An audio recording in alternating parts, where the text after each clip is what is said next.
जय श्री कृष्णा की कायरता के विषय में श्री कृष्णार्जुन संवाद। संजय बोले, उस प्रकार करुणा से व्याप्त और आंसुओं से पूर्ण तथा व्याकुल नेत्रों वाले शोकयुक्त उस अर्जुन के प्रति भगवान मधुसूदन ने यह वचन कहा।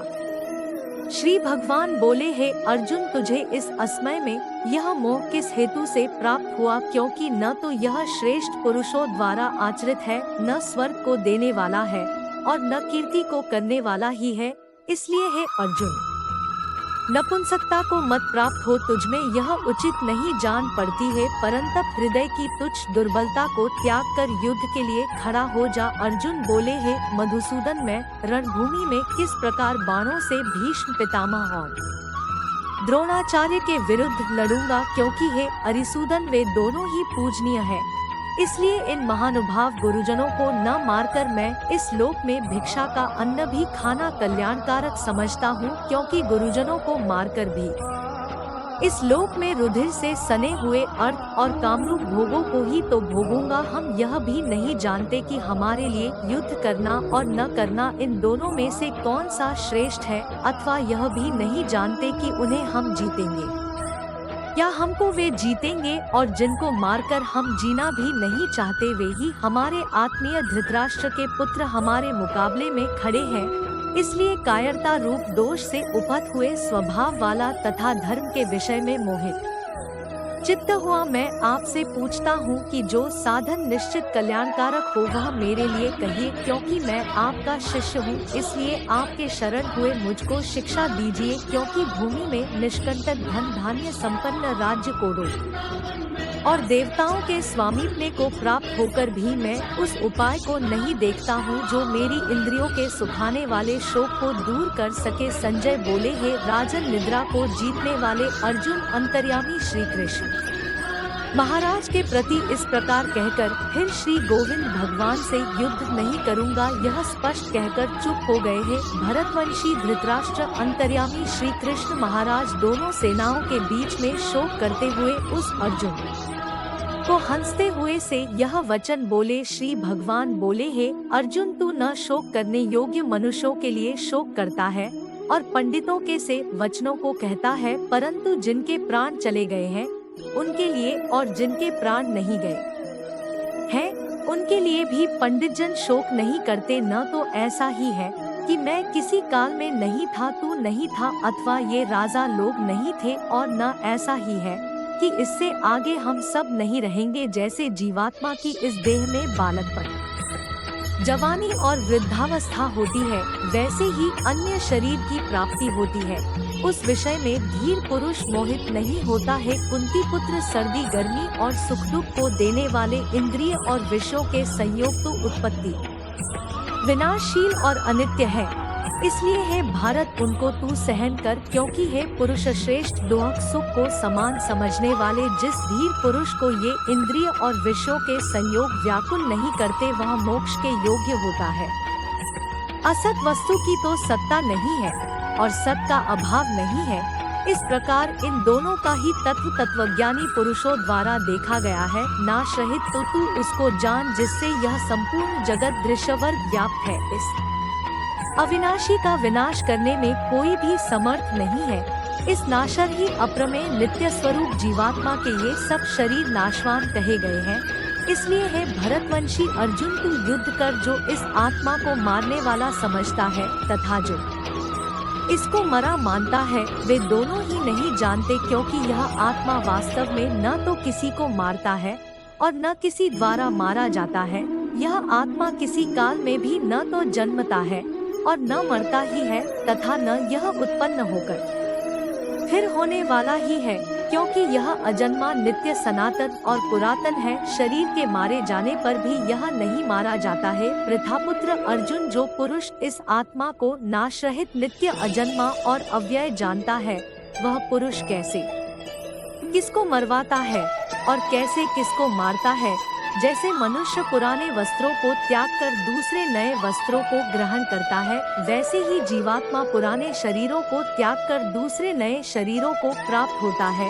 इस आत्मा को शस्त्र नहीं काट सकते, इसको आग नहीं जला सकती, इसको जल नहीं गला सकता और वायु नहीं सुखा सकता, क्योंकि यह आत्मा अच्छेद्य है, यह आत्मा अदाह्य, अक्लेद्य और निःसंदेह अशोष्य है, तथा यह आत्मा नित्य सर्वव्यापी, अचल स्थिर रहने वाला और सनातन है। यह आत्मा अव्यक्त है, यह आत्मा अचिंत्य है और यह आत्मा विकाररहित कहा जाता है। इससे है अर्जुन, इस आत्मा को उपर्युक्त प्रकार से जानकर तू शोक करने के योग्य नहीं है, अर्थात तुझे शोक करना उचित नहीं है। किंतु यदि तू इस आत्मा को सदा जन्मने वाला तथा सदा मरने वाला मानता हो तो भी है महाबाहो, तू इस प्रकार शोक करने योग्य नहीं है, क्योंकि इस मान्यता के अनुसार जन्मे हुए की मृत्यु निश्चित है और मरे हुए का जन्म निश्चित है। इससे भी इस बिना उपाय वाले विषय में तू शोक करने योग्य नहीं है। हे अर्जुन, संपूर्ण प्राणी जन्म से पहले अप्रकट थे और मरने के बाद भी अप्रकट हो जाने वाले हैं, केवल बीच में ही प्रकट है। फिर ऐसी स्थिति में क्या शोक करना है? कोई एक महापुरुष ही इस आत्मा को आश्चर्य की भांति देखता है और वैसे ही दूसरा कोई महापुरुष ही इसके तत्व का आश्चर्य की भांति वर्णन करता है, तथा दूसरा कोई अधिकारी पुरुष ही इसे आश्चर्य की भांति सुनता है और कोई तो सुनकर भी इसको नहीं जानता है। अर्जुन, यह आत्मा सबके शरीर में सदा ही अवध्य, जिसका वध नहीं किया जा सके हैं। इस कारण संपूर्ण प्राणियों के लिए तू शोक करने योग्य नहीं है तथा अपने धर्म को देखकर भी तू भय करने योग्य नहीं है, अर्थात तुझे भय नहीं करना चाहिए, क्योंकि क्षत्रिय के लिए धर्मयुक्त युद्ध से बढ़कर दूसरा कोई कल्याणकारी कर्तव्य नहीं है। हे पार्थ, अपने आप प्राप्त हुए और खुले हुए स्वर्ग के द्वार रूप इस प्रकार के युद्ध को भाग्यवान क्षत्रिय लोग ही पाते हैं। किंतु यदि तू इस धर्मयुक्त युद्ध को नहीं करेगा तो स्वधर्म और कीर्ति को खोकर पाप को प्राप्त होगा तथा सब लोग तेरी बहुत काल तक रहने वाली अपकीर्ति का भी कथन करेंगे और माननीय पुरुष के लिए अपकीर्ति मरण से भी बढ़कर है। और जिनकी दृष्टि में तू पहले बहुत सम्मानित होकर अब लघुता को प्राप्त होगा, वे महारथी लोग तुझे भय के कारण युद्ध से हटा हुआ मानेंगे। तेरे वैरी लोग तेरे सामर्थ्य की निंदा करते हुए तुझे बहुत से न कहने योग्य वचन भी कहेंगे। उससे अधिक दोहक और क्या होगा? या तो तू युद्ध में मारा जाकर स्वर्ग को प्राप्त होगा अथवा संग्राम में जीतकर पृथ्वी का राज्य भोगेगा। इस कारण है अर्जुन, तू युद्ध के लिए निश्चय करके खड़ा हो जा। जय पराजय, लाभ हानि और सुख दुख को समान समझकर उसके बाद युद्ध के लिए तैयार हो जा। इस प्रकार युद्ध करने से तू पाप को नहीं प्राप्त होगा। हे पार्थ, यह बुद्धि तेरे लिए ज्ञानियों के विषय में कही गई और अब तू इसको कर्मयोग के अध्याय 3 श्लोक 3 की टिप्पणी में इसका विस्तार देखे विषय में सुन। जिस बुद्धि से युक्त हुआ तू कर्मों के बंधन को भली भांति त्याग देगा, अर्थात सर्वथा नष्ट कर डालेगा। इस कर्मयोग में आरंभ का अर्थात बीज का नाश नहीं है और उल्टा फलरूप दोष भी नहीं है, बल्कि इस कर्मयोग रूप धर्म का थोड़ा सा भी साधन जन्म मृत्यु रूप महान भय से रक्षा कर लेता है। हे अर्जुन, इस कर्मयोग में निश्चयात्मिका बुद्धि एक ही होती है, किंतु अस्थिर विचार वाले विवेकहीन सकाम मनुष्यों की बुद्धियां निश्चय ही बहुत भेदों वाली और अनंत होती है। हे अर्जुन, जो भोगों में तन्मय हो रहे हैं, जो कर्मफल के प्रशंसक वेदवाक्यों में ही प्रीति रखते हैं, जिनकी बुद्धि में स्वर्ग ही परम प्राप्य वस्तु है और जो स्वर्ग से बढ़कर दूसरी कोई वस्तु ही नहीं है, ऐसा कहने वाले हैं, वे अविवेकी जन इस प्रकार की जिस पुष्पित अर्थात दिखाऊं शोभायुक्त वाणी को कहा करते हैं, जो कि जन्मरूप कर्मफल देने वाली एवं भोग तथा ऐश्वर्य की प्राप्ति के लिए नाना प्रकार की बहुत सी क्रियाओं का वर्णन करने वाली है। उस वाणी द्वारा जिनका चित्त हर लिया गया है, जो भोग और ऐश्वर्य में अत्यंत आसक्त है, उन पुरुषों की परमात्मा में निश्चयात्मिका बुद्धि नहीं होता है। अर्जुन, वेद उपर्युक्त प्रकार से तीनों गुणों के कार्य रूप समस्त भोगों एवं उनके साधनों का प्रतिपादन करने वाले हैं, इसलिए तू उन भोगों एवं उनके साधनों में आसक्तिहीन हर्ष शोकादि द्वंद्वों से रहित नित्य वस्तु परमात्मा में स्थित योग अप्राप्त की प्राप्ति का नाम योग है। क्षेम प्राप्त वस्तु की रक्षा का नाम क्षेम है। को न चाहने वाला और स्वाधीन अंतकरण वाला हो, सब ओर से परिपूर्ण जलाशय के प्राप्त हो जाने पर छोटे जलाशय में मनुष्य का जितना प्रयोजन रहता है, ब्रह्मा को तत्व से जानने वाले ब्राह्मण का समस्त वेदों में उतना ही प्रयोजन रह जाता है। तेरा कर्म करने में ही अधिकार है, उसके फलों में कभी नहीं। इसलिए तू कर्मों के फल हेतु मत हो तथा तेरी कर्म न करने में भी आसक्ति न हो। है धनंजय, तू आसक्ति को त्याग कर तथा सिद्धि और असिद्धि में समान बुद्धि वाला होकर योग में स्थित हुआ। कर्तव्य कर्मों को कर समत्व, जो कुछ भी कर्म किया जाए उसके पूर्ण होने और न होने में तथा उसके फल में संभाव रहने का नाम समत्व है कि योग कहलाता है। इस समत्व रूप बुद्धियोग से सकाम कर्म अत्यंत ही निम्न श्रेणी का है। इसलिए है धनंजय, तू समुद्धि में ही रक्षा का उपाय ढूंढ, अर्थात बुद्धियोग का ही आश्रय ग्रहण कर, क्योंकि फल के हेतु बनने वाले अत्यंत दीन है।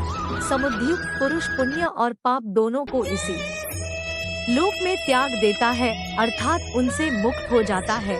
इससे तू समत्व रूप योग में लग जा। यह समत्व रूप योग ही कर्मों में कुशलता है, अर्थात कर्मबंध से छूटने का उपाय है, क्योंकि समुद्धि से युक्त ज्ञानी जन कर्मों से उत्पन्न होने वाले फल को त्याग कर जन्मरूप बंधन से मुक्त हो निर्विकार परम पद को प्राप्त हो जाते हैं। जिस काल में तेरी बुद्धि मोहरूपी दलदल को भली भांति पार कर जाएगी, उस समय तू सुने हुए और सुनने में आने वाले इस लोक और परलोक संबंधी सभी भोगों से वैराग्य को प्राप्त हो जाएगा। भांति भांति के वचनों को सुनने से विचलित हुई तेरी बुद्धि जब परमात्मा में अचल और स्थिर ठहर जाएगी, तब तू योग को प्राप्त हो जाएगा, अर्थात तेरा परमात्मा से नित्य संयोग हो जाएगा। अर्जुन बोले, हे केशव, समाधि में स्थित परमात्मा को प्राप्त हुए स्थिर बुद्धि पुरुष का क्या लक्षण है?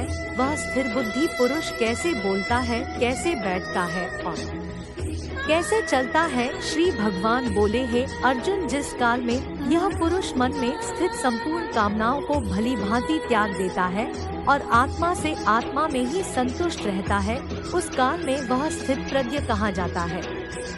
दुखों की प्राप्ति होने पर जिसके मन में उद्वेग नहीं होता, सुखों की प्राप्ति में सर्वथा निःस्पृह है तथा जिसके राग, भय और क्रोध नष्ट हो गए हैं, ऐसा मुनि स्थिर बुद्धि कहा जाता है। जो पुरुष सर्वत्र स्नेहरहित हुआ उस शुभ या अशुभ वस्तु को प्राप्त होकर न प्रसन्न होता है और न द्वेष करता है, उसकी बुद्धि स्थिर है। और कछुआ सब ओर से अपने अंगों को जैसे समेट लेता है, वैसे ही जब यह पुरुष इंद्रियों के विषयों से इंद्रियों को सब प्रकार से हटा लेता है, तब उसकी बुद्धि स्थिर है, ऐसा समझना चाहिए। इंद्रियों द्वारा विषयों को ग्रहण न करने वाले पुरुष के भी केवल विषय तो निवृत्त हो जाते हैं, परंतु उनमें रहने वाली आसक्ति निवृत्त नहीं होती। स्थित प्रज्ञ पुरुष की तो आसक्ति भी परमात्मा का साक्षात्कार करके निवृत्त हो जाती है। हे अर्जुन, आसक्ति का नाश न होने के कारण ये प्रमथन स्वभाव वाली इंद्रियां यत्न करते हुए बुद्धिमान पुरुष के मन को भी बलात् हर लेती है। इसलिए साधक को चाहिए कि वह उन संपूर्ण इंद्रियों को वश में करके समाहित चित्त हुआ मेरे परायण होकर ध्यान में बैठे, क्योंकि जिस पुरुष की इंद्रियां वश में होती है, उसी की बुद्धि स्थिर हो जाती है। विषयों का चिंतन करने वाले पुरुष की उन विषयों में आसक्ति हो जाती है।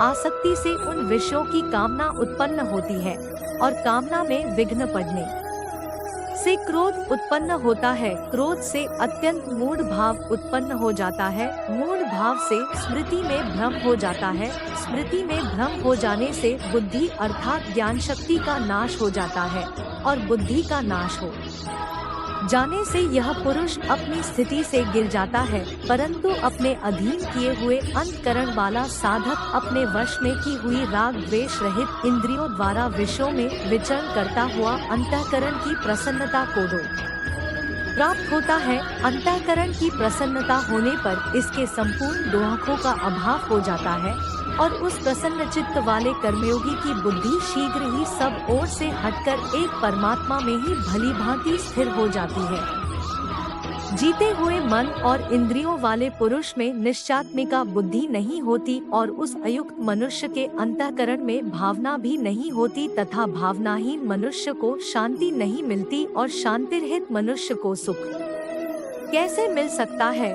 क्योंकि जैसे जल में चलने वाली नाव को वायु हर लेती है, वैसे ही विषयों में विचरती हुई इंद्रियों में से मन जिस इंद्रिय के साथ रहता है, वह एक ही इंद्रिय इस अयुक्त पुरुष की बुद्धि को हर लेती है। इसलिए है महाबाहो, जिस पुरुष की इंद्रियों के विषयों में सब प्रकार निग्रह की हुई है, उसी की बुद्धि स्थिर है। संपूर्ण प्राणियों के लिए जो रात्रि के समान है, उस नित्य ज्ञान स्वरूप परमानंद की प्राप्ति में स्थित प्रज्ञ योगी जागता है, और जिस नाशवान सांसारिक सुख की प्राप्ति में सब प्राणी जागते हैं, परमात्मा के तत्व को जानने वाले मुनि के लिए वह रात्रि के समान है। जैसे नाना नदियों के जल सब ओर से परिपूर्ण अचल प्रतिष्ठा वाले समुद्र में उसको विचलित न करते हुए ही समा जाते हैं, वैसे ही सब भोग जिस स्थित प्रज्ञ पुरुष में किसी प्रकार का विकार उत्पन्न किए बिना ही समा जाते हैं, वही पुरुष परम